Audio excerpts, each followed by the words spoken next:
নির্বাচন কমিশনের মঙ্গলবার থেকে ভোটার তালিকার বিশেষ নিবিড় সংশোধনের কাজ শুরু হয়েছে। কমিশন নিযুক্ত বুথ লেভেল অফিসার বা বিএলওরা এই কাজ করছেন। আর এদিনই কলকাতার মিছিল শেষে জোড়াসাঁকোর সভা থেকে রাজ্যবাসীকে আশ্বস্ত করে মমতা বন্দ্যোপাধ্যায় বললেন, তার দল ক্ষমতায় থাকতে বাংলার একজন যোগ্য নাম বাদ দিতে দেবেন না। প্রয়োজনে নিজেদের জীবনের রক্ত দিয়ে রক্ষা করবেন। এসআইআর ঘোষণার পর ইতিমধ্যেই রাজ্যে বেশ কয়েকজন আতঙ্কে আত্মঘাতী হয়েছেন বলে অভিযোগ। এ ব্যাপারে যাতে আর একটা প্রাণও না যায় সেজন্য রাজ্যবাসীকে আশ্বাস দিয়ে মমতা বলেন, 2002 সালের ভোটার লিস্টে যাদের মা বাবার নাম নেই তাদের বলছি, বিজেপির কথায় অযথা প্যানিক হবেন না। নিজেদের মূল্যবান প্রাণ এভাবে নষ্ট করবেন না। মা বাবার সার্টিফিকেট ছাড়াও আরো অনেক নথি দেওয়া যাবে, সেই নথিগুলো করিয়ে নিন। আমাদের যে বিএলএ থাকবে তার সঙ্গে যোগাযোগ রাখবেন। তা বলে বিজেপির ক্যাম্পে ভুল করে চলে যাবেন না। মমতা এও বলেন, থালা বাটি বেঁচে হলেও নাগরিকদের সাহায্য করা হবে। আমাদের ভোট আমাদের অধিকার, এই হক কেড়ে নিতে দেওয়া হবে না। প্রয়োজনে বিজেপিকে উৎখাত করে দেবেন, জান দেবেন, কিন্তু মান কেড়ে নিতে দেবেন না। আসলে কি জানেন তো, বাংলার ওপর ওদের খুব রাগ। তার কারণ ওরা জানে সব রাজ্যকে কবজা করতে পারলেও, বোকা বানাতে পারলেও, উল্টো পাল্টা বলে ভয় দেখিয়ে চমকিয়ে বাংলাকে পারবে না। কেন জানেন? তার একটা ইতিহাস আছে, মনে রাখবেন। ব্রিটিশ আমলে, এটা ইতিহাস, কলকাতা ইন্ডিয়ার ক্যাপিটাল ছিল। ব্রিটিশরা কলকাতার ক্যাপিটালকে উঠিয়ে নিয়ে চলে গেছিল কোথায়? দিল্লিতে। কারণ বাংলাদেশ সাথে পারছিল না, বাংলার লোকেদের সাথে। ওরা বলে বাঙালিরা সবসময়, বাংলার মানুষ রেভুলেশনারি, বিদ্রোহ করে, প্রতিবাদ করে, প্রতিরোধ করে, সব মানে না। তাই আর আজকেও এ গদিওয়ালারা ভাবছে যে যেন তেন কমে 2 কোটি লোকের নাম বাদ দিয়ে ওদের ডিটেনশন ক্যাম্পে পাঠিয়ে দিই, নয় বাংলাদেশে ছেড়ে দিই,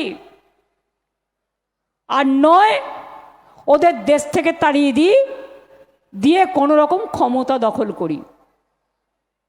আমি ইদানিং শুনছি ওই গদ্দারগুলো কি বলছে, আমাকে লোকে বলে, লোকের মুখে যতটা শুনি, বা কিছু সাংবাদিক বন্ধু বান্ধব আছেন তারা বলে, কি বলছে না, তো বলছে যে আরে আমরা তো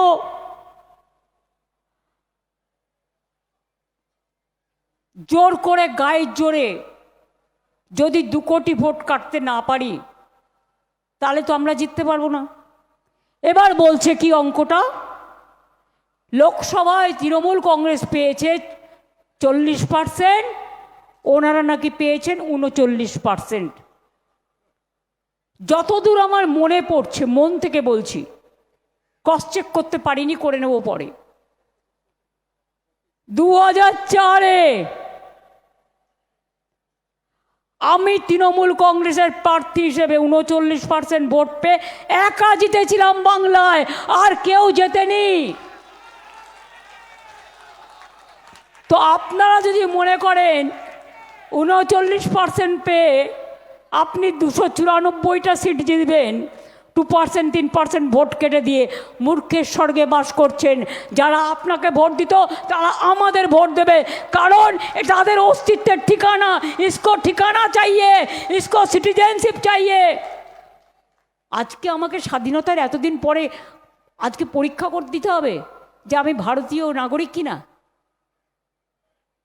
আজকে আমাদের নতুন করে প্রমাণ দিতে হবে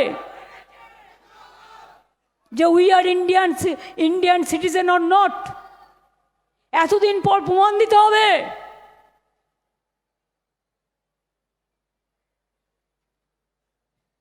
আপনাকে প্রমাণ দিতে হবে আপনি ভারতে, এই দেশে জন্মগ্রহণ করেছেন কিনা।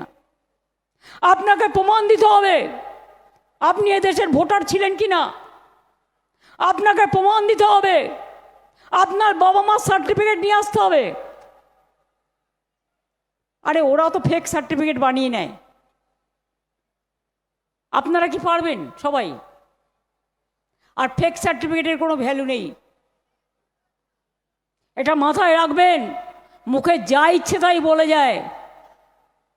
ফেকু বাবুদের বলি, এখন বাবু বলছি, পরে কাকু বলবো। তার কারণ ক্ষমতাটা একটু জাহির করে দেখাও। মনে রাখবেন, লাস্ট এসআইআর বাংলায় হয়েছিল 2001-এর নির্বাচনের পর। 2002-03 বাংলায় কোনো নির্বাচন ছিল না। 2004-এ লোকসভার নির্বাচন হয়, সেই ড্রাফট লিস্টে, সেই ভোটার লিস্টে ভোট হয়। প্রায় 2 থেকে 2.5 বছর সময় লেগেছিল। তাহলে আজকে হঠাৎ মোদিবাবুকে আর অমিত শাহকে সন্তুষ্ট করবার জন্য কুর্সিবাবু, যিনি ইতিহাস তৈরি করতে যাচ্ছেন, আপনার ইতিহাস পাতিহাস হবে। बिहार प्रथमे समझने नहीं पाया, जब समझा तो उसको नाम काट के बात दिया था, निकाल दिया था। लेकिन हम लोग पहले से पकड़ा और इसको हम देखेंगे भी। अगर एक भी आदमी का लोग नाम बात गया तो बीजेपी का गवर्नमेंट तोड़ के छोड़ेंगे।